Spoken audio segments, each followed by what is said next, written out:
Okay. చూడండి, one thing యాక్చువల్‌గా ఏంటంటే మీరు ఇంప్లిమెంటేషన్ ప్రాజెక్ట్‌లో మాత్రమే ఉన్నాయండి వేకెన్సీస్ ఈసీసీ వెర్షన్‌లో కనుక వెళ్తే. సో సారీ ఈసీసీ వెర్షన్‌లోకి వెళ్తే ఇంప్లిమెంటేషన్ కాదు, సారీ సపోర్టింగ్ ప్రాజెక్ట్‌లోనే ఉన్నాయి వేకెన్సీస్. మీరు ఈసీసీ వెర్షన్‌లో జాబ్‌లోకి వెళ్ళాలంటే ఓన్లీ సపోర్టింగ్ ప్రాజెక్ట్‌లోనే ఉన్నాయండి. ఇంప్లిమెంటేషన్‌లో లేవు. ఇంప్లిమెంటేషన్ అంటే కనుక కంప్లీట్‌గా ఎస్4 హానాకే వెళ్తారు మీరు. సో అంటే ఏంటంటే టోటల్‌గా మీరు జాబ్‌లోకి వెళ్ళాలని అనుకుంటే కనుక రైట్ నౌ వచ్చేసి ఈసీసీ వెర్షన్‌లో ఓన్లీ సపోర్టింగ్ ప్రాజెక్ట్‌లోనే వేకెన్సీస్ ఉన్నాయి. ఇంప్లిమెంటేషన్‌లో లేవు. సో ఇంప్లిమెంటేషన్‌లో కావాలనుకుంటే కనుక ఎస్4 హానాకి వెళ్ళాల్సిందే. అంటే ఇంప్లిమెంటేషన్ అంతా ఎస్4 హానా మీద జరుగుతుంది కాబట్టి. సో ఎర్రర్స్ అనేవి మీకు రిజల్యూషన్ అనేది మ్యాండేటరీగా కొంత నాలెడ్జ్ అనేది ఉండాలండి. అట్లీస్ట్ ఎందుకంటే మీకు ఒక 50 ఎర్రర్స్ అన్నా మీరు ఓన్‌గా నేర్చుకుని ఉండాలి. కొన్ని ఎర్రర్స్ అనేవి నేను చెప్తాను. అలాగే మీకు డిఫరెంట్ ఎర్రర్స్ అనేవి వస్తుంటాయి రెగ్యులర్‌గా క్లాసెస్ జరుగుతున్నప్పుడు. అవి కూడా మనం కొన్ని చూద్దాము. అట్లాగే మీరు ఏ ఎర్రర్స్ వచ్చినా సరే మీరు ఒక షీట్ అనేది తయారు చేసుకోండి. మీకు ఎందుకంటే ఒక ఎర్రర్ ఫామ్ అయినప్పుడు ఎట్లా రిజల్యూషన్ చేయాలి అనేటటువంటి ఒక నాలెడ్జ్ ఉంటే కనుక మీకు ఈజీగా ఎర్రర్స్ అనేవి రిజల్యూషన్ చేయగలుగుతారు. దానివల్ల ఏమవుతుందంటే ఈసీసీలో మీకు జాబ్ వస్తే కనుక సపోర్టింగ్ టీమ్‌లో ఉంటారు, ప్రాబ్లం ఉండదు. ఇంకా మనకి ఈసీసీలో సపోర్టింగ్ ఆల్మోస్ట్ ఎట్లా లేదనుకున్నా ఒక అట్లీస్ట్ ఒక 3 ఇయర్స్ వరకు ఉంటుంది. 2023 కదా, 23, 24, 25, 26, 27 వరకు కూడా ఉండొచ్చు, మేబీ చెప్పలేం. సో మినిమం 3-4 ఇయర్స్ వరకు ఈసీసీ మీద సపోర్టింగ్ ప్రాజెక్ట్స్ అనేవి ఉండడానికి ఛాన్స్ ఉంది. 99% ఛాన్స్ ఉందన్నమాట. So don't worry. సో మీరు ఈసీసీ వెర్షన్‌లో కనుక మీకు ఏదైనా జాబ్స్ దొరికితే కనుక కంప్లీట్‌గా సపోర్టింగ్‌లోనే ఉంటాయండి. ఇంప్లిమెంటేషన్‌లో అయితే వేకెన్సీస్ అనేవి మాక్సిమం ఉండవండి. చాలా అసలు ఛాన్సే లేదన్నమాట. ఎందుకంటే అన్ని కొత్త ప్రాజెక్ట్స్ అన్ని కూడా ఎస్4 హానా మీదే మూవ్ అవుతున్నాయి కాబట్టి. ఓకే. ఎనీవే ఈసీసీలో ఒకవేళ మీరు ఎర్రర్స్ రిజల్యూషన్ వస్తే కనుక ఎస్4 హానాలో కూడా మీకు సేమ్ యాజ్ టీజ్‌గా ఇదే విధంగా ఉంటాయి కాబట్టి ప్రాబ్లం లేదు. సో రెండిట్లో కూడా మీరు వర్క్ చేయొచ్చు. సో ఒకవేళ ఈసీసీలో నేను కొన్ని ఎర్రర్స్ అనేవి కొన్ని గ్యాదర్ చేశాను యాక్చువల్‌గా. మనకి అకౌంట్ పేయబుల్, అకౌంట్ రిసీవబుల్ అవ్వచ్చు. వీటిలో కొన్ని ఎర్రర్స్ ఎట్లా ఉంటాయి, ఏంటి, ఇవన్నీ కూడా మనం ఒకసారి డిస్కస్ చేద్దాము. కొన్ని ఎర్రర్స్ మనం ఓన్‌గా కూడా రిజల్యూషన్ చేసాం. డాక్యుమెంట్స్ అవి పోస్ట్ చేస్తున్నప్పుడు. అవి కాకుండా ఇంకొన్ని ఎర్రర్స్ మనకి ఇంతకుముందు బ్యాచెస్‌కి క్లాసెస్ చెప్పినప్పుడు ఎర్రర్స్ ఏమైతే ఉన్నాయో అవన్నీ కూడా స్క్రీన్ షాట్స్ తీశాను. సో ఎర్రర్స్ చూస్తే మీకు కంప్లీట్‌గా ఒక ఐడియా అనేది వస్తదన్నమాట. వెళ్ళండి ఫస్టు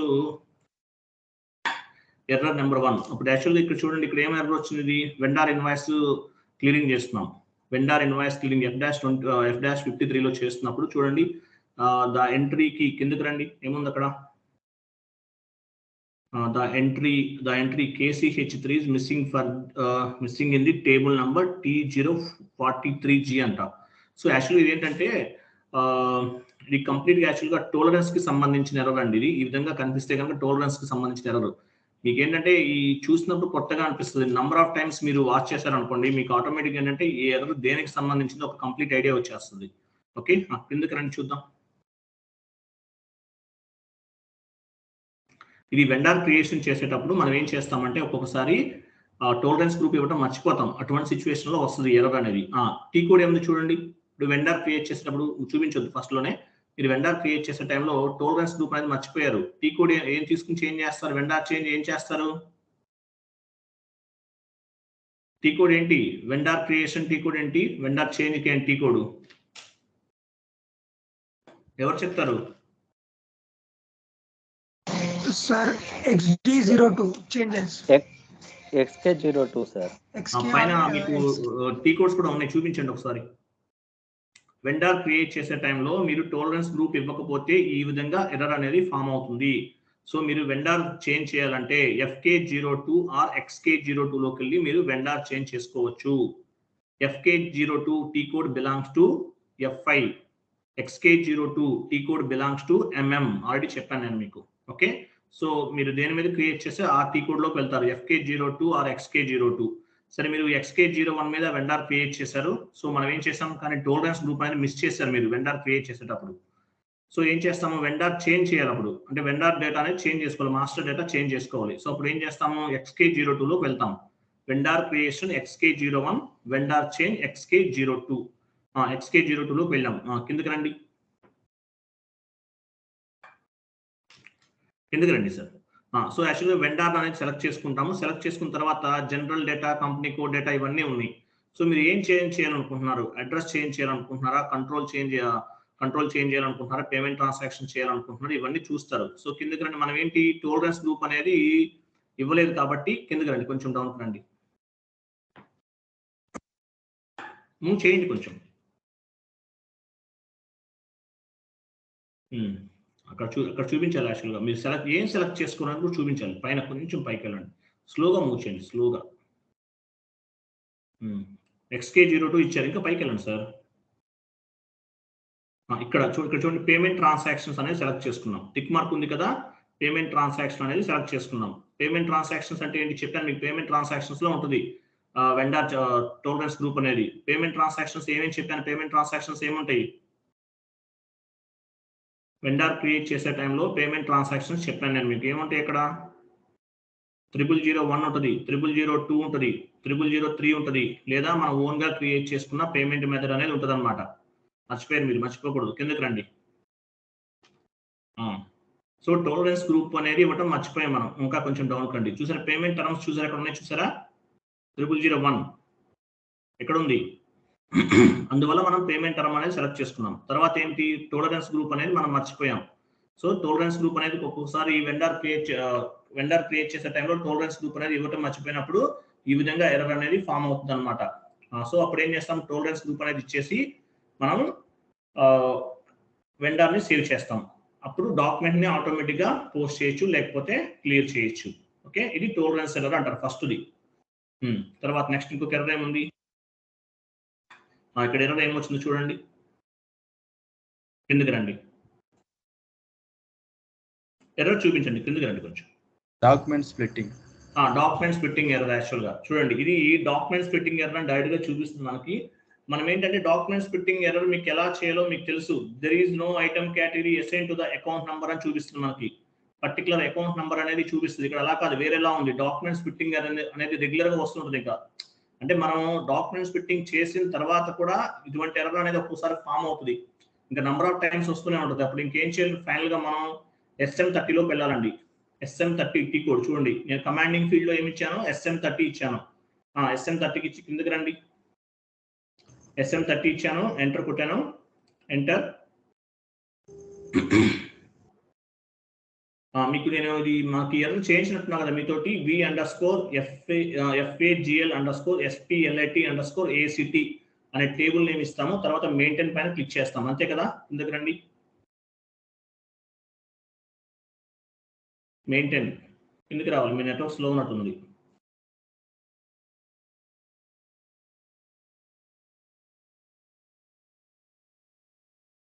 ఓకే, మెయింటైన్ పైన క్లిక్ చేస్తాం. మెయింటైన్ పైన క్లిక్ చేసి గో టు పొజిషన్, మెయింటైన్ పైన క్లిక్ చేస్తాము. గో టులోకి వెళ్ళి పొజిషన్, కిందకి రండి, కిందకి వచ్చేయండి. పొజిషన్లోకి వెళ్తాం. కింద గో టు నాకు ఆప్షన్ ఉంటుందండి. ఇక్కడ నేను చూపించలేదు, అది కట్ అయిపోయింది స్క్రీన్ షాట్ లో. గో టు అనే ఆప్షన్ ఉంటుంది. గో టులోకి వెళ్ళి మన కంపెనీ కోడ్ సెలెక్ట్ చేసుకుంటాం. ఇన్యాక్టివ్ చేస్తాం. డాక్యుమెంట్ స్ప్లిట్టింగ్ ఇన్యాక్టివ్ సెలెక్ట్ చేసుకుని సేవ్ చేస్తాం. అప్పుడు ఏమవుతుంది, ఈ కంపెనీ కోడ్ మీద మనకి అసలు డాక్యుమెంట్ స్ప్లిట్టింగ్ అనేది ఫామ్ అవ్వదు. కానీ మీరు చేయొద్దండి. ఇంకా డాక్యుమెంట్ స్ప్లిట్టింగ్ చేసినా కూడా మీకు సేమ్ ఎర్రర్ వస్తే కనుక అప్పుడు చేయండి, లేకపోతే వద్దు. ఇన్యాక్టివ్ చేసేస్తాం. అలా కూడా డాక్యుమెంట్ స్ప్లిట్టింగ్ అనేది ఇన్యాక్టివ్ చేసుకోవచ్చు. Depends on the client requirement ఉంటుంది ఏదైనా సరే. Next error number 3. ఇక్కడ ఏముంది చూడండి. ఇక్కడ కూడా table name missing error. Actually ఇది కూడా టోలరెన్స్ ఎర్రరే. T043G అంటే అదే, ఇది కస్టమర్ ఇన్వాయిస్ క్లియరింగ్. పైకి వెళ్ళండి, టీ కూడా ఏముంది అక్కడ. DZ అంటే అదే కదా, customer invoice clearing. Okay, correct. కిందకి రండి. DZ డాక్యుమెంట్ ఉంది కాబట్టి కస్టమర్ ఇన్వాయిస్ క్లియరింగ్ అని కన్ఫర్మ్ చేస్తాం మనం. కిందకి రండి, డౌన్కి వచ్చేయండి. సో ఈ ఎర్రర్ ఎలా క్లియర్ చేస్తాం, ఎవరు చెప్తారు, ఎవరైనా చెప్పగలరా, ఎవరు చెప్తారు? ఏంటి తెలుగున్నారేంటి అందరూ? సార్ టోలరెన్స్ గ్రూప్ ఇస్తాం దాంట్లో. యాక్చువల్గా ఇంతకు ముందు వెండర్ క్రియేషన్ లో మనం టోలరెన్స్ గ్రూప్ అనేది మర్చిపోయామండి. సో అందువల్ల ఏం చేసాము, XK02లోకి వెళ్ళి మనము ఆ వెండర్ కి దగ్గర టోలరెన్స్ గ్రూప్ అనేది ఇచ్చాం. ఇక్కడ ఏంటి, కస్టమర్ కి సంబంధించింది. కస్టమర్ క్రియేట్ చేసే టైంలో టోలరెన్స్ గ్రూప్ అనేది ఇవ్వలేదు. వెండర్ కి కస్టమర్ కి టోలరెన్స్ గ్రూప్ అనేది ఒకటే ఉంటుంది, సెకండ్ వన్ ఉండదు. సో ఇక్కడ ఏంటి, కస్టమర్ క్రియేట్ చేసే టైంలో మనం టోలరెన్స్ గ్రూప్ అనేది ఇవ్వలేదు. XD01 customer creation. So XD02 అంటే ఏంటి, కస్టమర్ చేంజ్ లో వెళ్తాం. XD02 ఇచ్చేసి ఎంటర్ కొడతాం. కిందకి రండి.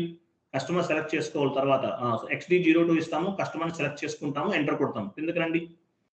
అక్కడేమో ఇంతకుముందు చెప్పిన ఎర్రర్లో కస్టమర్ వెండార్కి సంబంధించింది టోలరెన్స్ గ్రూప్ అనేది మిస్ చేసాం. ఇక్కడ కస్టమర్కి సంబంధించింది. కస్టమర్ క్రియేట్ చేసే టైంలో టోలరెన్స్ గ్రూప్ అనేది ఇవ్వలేదు. పేమెంట్ ట్రాన్సాక్షన్ అవసరం లేదు. కంపెనీ కోడ్ డేటాలోకి వెళ్తాం. డైరెక్ట్గా వెళ్ళండి. కంపెనీ కోడ్ డేటా పైన క్లిక్ చేస్తాం. క్లిక్ చేసిన తర్వాత కిందకి రండి. ఇంకా డౌన్కి వచ్చేయండి. అక్కడ అవసరం లేదు. పేమెంట్ ట్రాన్సాక్షన్స్లోకి వెళ్తాం. కిందకి రండి. పేమెంట్ ట్రాన్సాక్షన్ ఎక్కడ ఉంది? గో టు పేమెంట్ ట్రాన్సాక్షన్ అని చెప్పాను. అక్కడ చూడండి. పేమెంట్ ట్రాన్సాక్షన్ చూసారా? ఆ ట్యాబ్లోకి వెళ్తాం. టోలరెన్స్ గ్రూప్ అనేది మిస్ చేసాం. కస్టమర్ క్రియేషన్ చేసే టైంలో టోలరెన్స్ గ్రూప్ అనేది మిస్ చేశారు మీరు. అందువల్ల సేమ్ ఎర్రర్ వెండార్కి ఎట్లా ఎర్రర్ అయితే ఫామ్ అయిందో వెండార్ క్లియరింగ్ వెండార్ క్లియరింగ్ చేసే టైంలో కస్టమర్ చేసేటప్పుడు కూడా అలాగే మనకి ఫామ్ అవుతుంది. అటువంటిప్పుడు ఏం చేస్తామంటే సో మనం ఈ విధంగా కస్టమర్ చేంజ్ చేస్తాం అనమాట. టోలరెన్స్ గ్రూప్ ఇచ్చేస్తాం. ఇచ్చేసి సేవ్ చేస్తే ఆ ఎర్రర్ అనేది మళ్ళీ రాదనమాట. ఓకే, నెక్స్ట్ వెళ్ళండి. కిందికి రండి.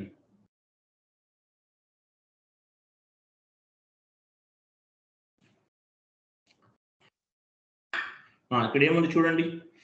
In company code MRFG the number range 18 is missing for the year 2021 అన్నారు. ఏంటి ఎర్రర్ ఏంటి? ఎవరు చెప్తారు? చెప్పాను ఆల్రెడీ నేను. FBN1 లా నెంబర్ యాడ్ చేయాలి. FBN1 లో మనం నంబర్ రేంజ్ క్రియేట్ చేస్తాం. నంబర్ రేంజ్ అనేది క్రియేట్ చేయలేదు. నెంబర్ ఎంత 01కి వచ్చింది. అది GL ఎంట్రీ పోస్టింగ్ కాబట్టి 01కే వస్తుంది. కొంచెం అది మీరు పైన ఓకే మీకు అది కాదండి. టాప్ ఆ ట్యాబ్ పట్టుకుంటే స్లోగా మూవ్ అవుతుంది. మీకు ఆ మిడిల్లో అది ఫాస్ట్ వెళ్ళిపోతుంది. కస్టమర్ ఇన్వాయిస్ లో వచ్చింది ఎర్రర్. ఇది కిందకి రండి. ఏ నెంబర్కి చూపిస్తుంది ఎర్రర్ కూడా చెక్ చేసుకోవాలి. చూడండి ఇక్కడ ఏముంది? యాక్చువల్గా నంబర్ ఎంత ఉంది? వెయిట్ 18 అంట. Number range 18 is missing for the year 2021. In company code MRFG, the number range 18 is missing for the year 2021 అన్నారు. 2021 కి 18 అనే నంబర్ రేంజ్ అనేది మిస్ అయిందంట. సో ఏం చేస్తాం? ఎట్లా ఇస్తాము? ఈ కోడ్ ఏంటి చెప్పండి. FBN1 sir. FBN1 ఇస్తాం. వచ్చిన తర్వాత ప్లస్ సింబల్ ఉంటుంది. ఇన్సర్ట్ లైన్ వస్తుంది కదా, ప్లస్ సింబల్ పైన క్లిక్ చేస్తాం. అక్కడ ప్లస్ సింబల్ చూపిస్తున్నారు ఆయన. ప్లస్ సింబల్ పైన క్లిక్ చేస్తాం. చేసిన తర్వాత ఆ 18 అనేది ఉంది కదా, 18 మిస్ అయింది కాబట్టి 18 ఇచ్చేస్తాము. సో తర్వాత దానికి నెంబర్ రేంజ్ కూడా ఇచ్చేస్తాం. సో లాస్ట్ నెంబర్ ఏదైతే ఉందో దాని తర్వాత నుంచి ఇవ్వాలి. మీరు 1000 నుంచి 2000 వరకు ఇచ్చారు. తర్వాత ఎక్కడి నుంచి స్టార్ట్ చేస్తారు? 2001 నుంచి స్టార్ట్ చేస్తారు. సో ఆ విధంగా ఇవ్వాలి. ఇచ్చిన నెంబర్ ఇస్తే ఇంటర్వెల్ ఓవర్లాప్ అని వస్తుంది. మీరు నెంబర్ రేంజ్ ఎక్కడి నుంచి ఎక్కడి వరకు వాడారో సేమ్ అగైన్ ఇవ్వకూడదు. అలా ఇవ్వటం వల్ల ఏమవుతుందంటే ఇంటర్వెల్ ఓవర్లాప్స్ అంటారు. ఇంటర్వెల్ ఓవర్లాప్ అవుతుంది. సో ఈ విధంగా ఇచ్చి సేవ్ చేసిన తర్వాత డాక్యుమెంట్ అనేది పోస్ట్ అయిపోతుంది. నెక్స్ట్ వెళ్ళండి. నెక్స్ట్ ఎంట్రీకి వెళ్ళండి.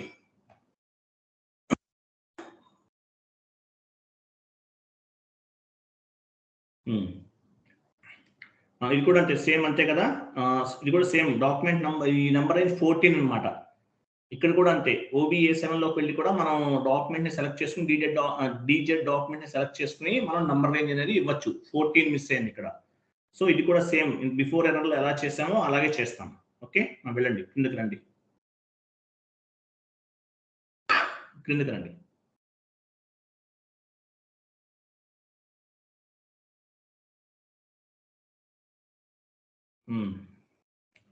సేమ్ ఇలాగైనా చేయొచ్చు. యాక్చువల్గా నంబర్ రేంజ్ అనేది డైరెక్ట్గా ఇవ్వకుండా ఇట్లా కూడా రావచ్చు. కిందకి వచ్చేయండి. ఇంటర్వెల్స్లోకి వెళ్తాము. కంపెనీ కూడా ఇచ్చేసి సో ఈ విధంగా చేసేస్తాం. ప్లస్ సింబల్ పైన క్లిక్ చేస్తాం, ఇచ్చేస్తాం. రైట్. నెక్స్ట్ ఎర్రర్ నెంబర్ 16 అంట. ఇదేముందో చూద్దాం. వెళ్ళండి. ఇది కూడా డాక్యుమెంట్స్ ఫిట్టింగ్ ఎర్రర్. ఆల్రెడీ చెప్పాను కదా, SM30కి వెళ్ళి చేంజ్ చేస్తాం కదా, అవసరం లేదు. ఇది ఆల్రెడీ చెప్పాం, ఫస్ట్లోనే చెప్పాం. SM30లోకి వెళ్ళి డియాక్టివేట్ చేసేస్తాం. రైట్. నెక్స్ట్ ఏమో చూడండి.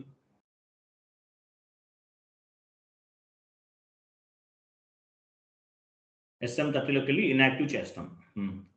ఎర్రర్ నెంబర్ 7 అంట. ఇక్కడ ఏముందో చూద్దాం. ఎర్రర్ ఉంది అక్కడ. గ్లోబల్ కంపెనీ కోడ్ అన్నాడు. గ్లోబల్ కంపెనీ నాట్ సపోర్టెడ్ అంట. ఈ ఎర్రర్ నేను చెప్పనండి, ఎందుకంటే దీని మీరు చేయొద్దు. యాక్చువల్గా ఎర్రర్ చెప్పకపోవడం బెటర్ ఇది. ఎందుకంటే చెప్తాను ఏమైంది, ఒక్కొక్కసారి ఏమవుతుందంటే మన కంపెనీ కోడ్స్ కానీ ఇలాంటివి డిలీట్ అయిపోతుంటాయండి. ఒక్కొక్కసారి కంపెనీ కోడ్స్ కానీ లేకపోతే రియల్ టైంలో ఈ ప్రాబ్లం రాదు, డెమోస్లోనే వస్తుంటుంది. కంపెనీ కోడ్స్ కానీ లేకపోతే గ్రూప్ ఆఫ్ కంపెనీకి సంబంధించినవి కానీ డిలీట్ అయిపోతుంది. అటువంటి సిచ్యువేషన్లో ఈ విధంగా వస్తుంది. అప్పుడు ఏం చేస్తాము, కంపెనీ కోడ్ డిలీట్ అయిపోతే కంపెనీ కోడ్ క్రియేట్ చేసుకుంటాం. మళ్ళీ ఆల్రెడీ ఉన్న కంపెనీ కోడ్నే ఇప్పుడు ఎగ్జాంపుల్ కంపెనీ కోడ్ డిలీట్ అయిపోయింది అనుకోండి, ఎగ్జాంపుల్ చెప్తున్నా. సో ఏదైతే సపోర్ట్ చేయట్లేదో దాన్ని మళ్ళీ ఫస్ట్ నుంచి చేసుకుంటాం. అంటే మొత్తం డిలీట్ అవ్వవు, పర్టికులర్ కీ కోడ్ పైన మాత్రమే అవే డిలీట్ అవుతాయి, అన్నీ అవ్వండి. సో రెగ్యులర్గా చేసే అన్ని డిలీట్ అవ్వవు, కొన్ని మాత్రమే డిలీట్ అవుతుంది. Some times example group of company create చేస్తాం, OX15లో చేస్తాం. అక్కడ ఏంటి, గ్రూప్ ఆఫ్ కంపెనీ అనేది గ్లోబల్ కంపెనీ కోడ్ అన్నాడు. గ్లోబల్ కంపెనీ అంటే ఏంటి, గ్రూప్ ఆఫ్ కంపెనీ అని అర్థం. సో గ్లోబల్ కంపెనీ కూడా డిలీట్ అయిపోయింది. సో OX15కి వెళ్ళి మళ్ళీ చేస్తాం. లేదు ఒక్కోసారి ఏమవుతుంది, కంపెనీ కూడా డిలీట్ అయిపోయింది, OX02లో చేస్తాం. అలా మిస్ అయిన వాటిని మళ్ళీ చేసుకుంటాం, అంతే, ఇంకేం లేదండి, సింపుల్ లాజిక్. ఓకే రైట్, ఇంకేమైనా ఉన్నాయో చూడండి.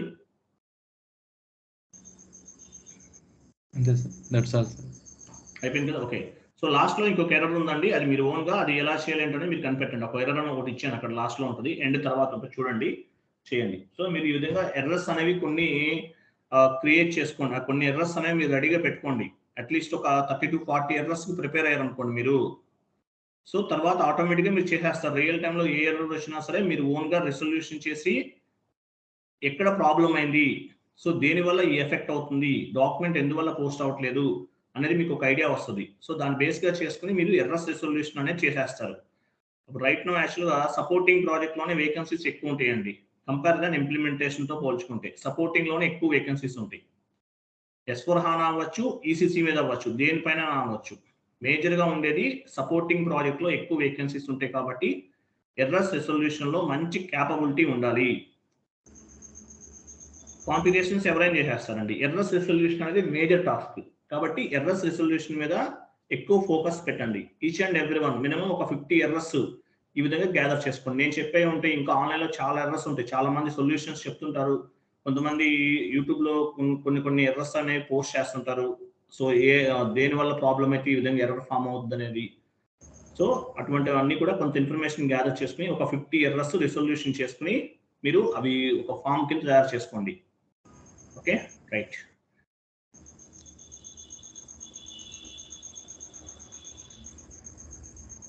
సో రేపు సండే కదా, సండే కూడా క్లాస్ ఉంటుందండి రేపు.